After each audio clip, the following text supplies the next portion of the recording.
Yosh, bienvenue sur Manga Corp. Aujourd'hui on va parler d'un manga juste incroyable. Cette œuvre nous vient tout droit des éditions Akata et c'est clair que cette fois, ils m'ont bien surpris. En effet, ça fait un moment qu'on a commencé à travailler avec eux, ils nous envoient souvent des tomes 1 histoire de nous faire découvrir des œuvres. Et c'est clair qu'ils ont une panel d'offres gigantesque, beaucoup de belles surprises, mais aussi des choses qu'on n'aime pas forcément. Mais c'est vrai que la plupart du temps, je tombe sur des pépites aussi. Par exemple, Running Girl, c'est en 3 tomes, j'en ai parlé en Minute Manga, et c'était juste incroyable, le 3e tome est fabuleux. Bref, c'est un shoujo sportif, et ça je vous le conseille. Bon, parenthèse terminée, je voulais juste vous faire comprendre que Akata, il y a de tout, il y a des choses qui nous plaisent, il y a des choses qui nous plaisent moins, mais c'est aussi la force de ce qu'ils proposent en fait, c'est étant donné qu'il y en a pour tout le monde, et c'est des choses souvent assez originales. Alors oui, on va pas parler d'isekai, pas de héros surpuissants, mais restez s'il vous plaît, vous allez comprendre pourquoi je réagis comme ça, parce que cette œuvre m'a vraiment mis une claque. Akiko Higashimura, c'est une mangaka extrêmement connue au Japon, en France un peu moins, et pourtant ses mangas sont partout. On en a un chez Delcourt Tonkam, on en a beaucoup chez le Lézard Noir, et là, il y a son manga autobiographique qui vient d'arriver chez Akata. Et oui, vous l'aurez compris, aujourd'hui on parle de Trait pour Trait, le manga autobiographique de cet auteur, et franchement je ne m'y attendais pas. je ne m'y attendais absolument pas, mais j'ai adoré. Pour tout vous dire, ça fait un moment que j'ai reçu cette œuvre, il était en dessous la pile à lire, parce que c'était pas une urgence, et surtout parce qu'il me donnait pas forcément envie. Je me suis dit, qu'est-ce que c'est que cette chose? Un manga autobiographique, bon bah je vais tester, mais bon... Et putain, j'ai pris une grosse claque. C'est compliqué de vous raconter le synopsis, c'est un manga autobiographique, on a un peu la pression de vous spoiler dès qu'on va dire quelque chose. Bon, mais en gros, c'est l'histoire de l'auteur, vous l'avez compris, elle utilise son vrai prénom, donc Akiko Hayashi. L'histoire commence alors qu'elle est au lycée, elle nous raconte qu'elle veut devenir depuis toute petite dessinatrice de shoujo. Elle dessine depuis son plus jeune âge et elle est persuadée d'être extrêmement douée, d'être une génie du dessin. Et ce premier tome nous raconte comment elle a été rattrapée par la réalité grâce à un professeur de dessin vraiment très particulier. Je n'en dirai pas plus pour ce qui est du synopsis, il y a plein de choses à découvrir dans ce tome, vous allez voir que c'est beau, c'est touchant, et surtout c'est drôle. Comme je vous le disais auparavant, c'est vraiment pas le type d'œuvre qui me donne envie quand je le vois en librairie, et c'est à ça que servent les services presse, étant donné qu'on nous envoie des tomes 1 en nous disant voilà ça peut vous plaire, etc. C'est ce qu'a fait Guillaume des éditions Akata, mais merci à toi Guillaume surtout, parce que j'ai découvert une vraie pépite qui m'a vraiment touché. Trait pour trait, dessiné tais-toi, j'ai envie de dire que c'est une œuvre vraiment très particulière. Ça se trouve il y en a d'autres, c'est juste que j'ai jamais élargi mes horizons de telle sorte à découvrir ce type d'œuvre, je ne sais pas, mais voilà qui est fait. Et c'est clair que ça m'a fait un choc. Pas d'action dans ce titre, pas d'isekai, pas de magie, un truc tout à fait réaliste, c'est quelque chose, une thématique que je n'aime pas forcément normalement. Et pourtant c'est tellement bien raconté, avec humour, le fait que la grande Akiko, celle qui dessine actuellement le manga, réagisse à chaque fois qu'elle dessine un moment de sa vie, c'est extrêmement drôle, elle est toujours en train de se rabaisser en disant ouais tu vas voir que plus tard tu vas prendre cher. Enfin voilà, c'est vraiment très très drôle, c'est bien fait.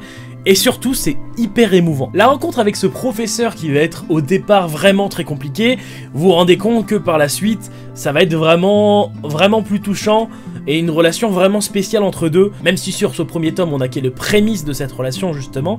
On a aussi donc c'est Akiko qui va essayer de rentrer dans des grandes écoles de dessin et ça va être plus compliqué que prévu. Enfin voilà, tous ces débuts de parcours racontés via des dessins vraiment très spéciaux, qui au premier abord ne m'ont pas vraiment plu. Au début je les trouvais un petit peu brouillon, vraiment particulier, et pourtant on s'aperçoit très vite que c'est son style qui me fait beaucoup penser à Demon Slayer. C'est vrai que ça paraît bête de les comparer, mais le style de dessin se ressemble pas mal en fait. Surtout au niveau des têtes humoristiques on va dire, des têtes de chibi, vous savez dans Demon Slayer on a souvent ces tronches un petit peu particulières des personnages qui font une grimace. Là, on a aussi ça, sauf qu'on sent l'expérience de la plume par rapport à Demon Slayer qui, des fois, c'est vrai que manque de précision. Là, on sent que c'est son style, on sent qu'elle a de l'expérience. En fait, dans ce manga, on a vraiment l'impression que l'auteur maîtrise. C'est-à-dire qu'elle se dit, ok, à tel moment, le lecteur, il va ressentir telle émotion. Et tout est si bien calculé, chaque planche se fait ressentir une émotion, les expressions sont bien faites de telle sorte que là aussi on comprenne bien, on sent vraiment qu'on a affaire à une mangaka chevronnée, et c'est un super bon sentiment parce que moi j'ai jamais lu un de ces titres, donc ça se trouve les autres sont pareils, on a affaire à une grande mangaka et c'est clair que ça me donne envie de découvrir ses autres œuvres. Enfin voilà, j'ai pas grand chose d'autre à dire à part aller lire cette œuvre absolument, qui est vraiment particulière, et je le dis beaucoup trop de fois que c'est vraiment particulier, mais voilà, c'est une série en 5 tomes qui vaut totalement le coup et qui change vraiment d'habitude. Moi qui ai l'habitude de lire des isekai, des trucs de fantasy, qui n'aime pas forcément les œuvres réalistes, là on a quelque chose qui est super bien retranscrit. Je parlais encore avec Idan la dernière fois du manga Errance, qui est extrêmement réaliste, mais qui m'a pas plu étant donné que j'avais l'impression de juste voir une scène de vie, et c'était pas super intéressant en soi. Je ne sais pas si la vie d'Akiko s'est vraiment passée comme ça, ou si elle a adapté quelques points histoire que le manga soit plus agréable à lire,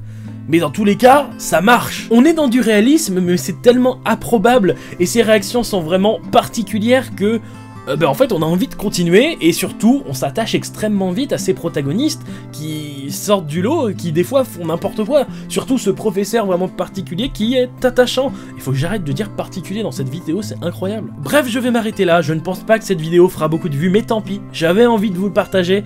Franchement, je l'ai adoré, voilà, je l'aime d'amour ce manga, et je vais acheter les autres tomes avec plaisir. C'est une série en 5 tomes, et déjà, franchement au début j'ai cru que c'était un one shot. Il se passe tellement de choses dans ce manga, à la fin on est limite en mode bah ok, tu peux y aller quoi, tu peux faire ta suite. Donc je ne sais pas comment ça va se passer pour les autres tomes, mais on a déjà beaucoup de choses. Voilà, des personnages hyper attachants, des dessins maîtrisés avec des émotions retranscrites parfaitement, bref. Voilà, une vraie claque ce manga, et c'est vrai que j'ai pas l'habitude de prendre des claques comme ça, parce que on pourrait se dire oui, Taku il est expérimenté, il lit plein de choses.